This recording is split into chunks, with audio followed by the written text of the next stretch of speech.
TV सत्यमेव व्रतम। पालकमंत्री पदाच्या वादावरून अजितदादांनी छगन भुजबळांना सुनावले। कुणाचे किती आमदार किती आहेत हे विचारण्याचं कारण नसल्याचं सांगत अजितदादांनी भुजबळांना खडसावले। तसेच पालकमंत्री पदाचा अंतिम निर्णय मुख्यमंत्र्यांचा असल्याचंही अजितदादांनी म्हटलंय।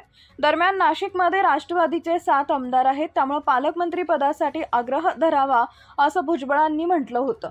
त्यावर बोलताना अजित पवारांनी भुजबळांचे कान टोचले।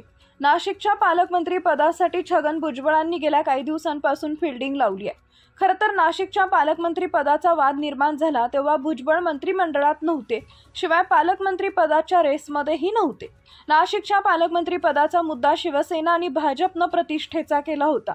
शिवसेनेचे दादा भुसे आणि भाजपचे गिरीश महाजन यांच्यात आणि त्यांच्या पक्षात रस्सीखेच होती।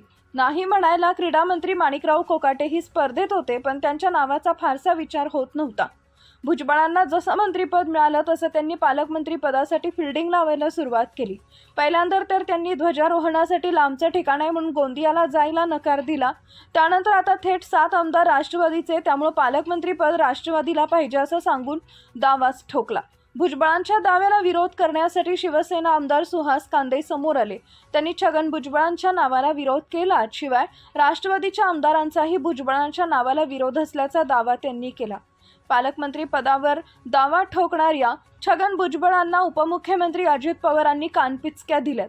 पालकमंत्रीपदी कुणाला नेमायचं याचाच अधिकार मुख्यमंत्र्यांना आहे, त्यामुळे छगन भुजबळांनी नाशिकमधील आमदारांची संख्या मोजू नये असा सल्ला अजित पवारांनी दिलाय।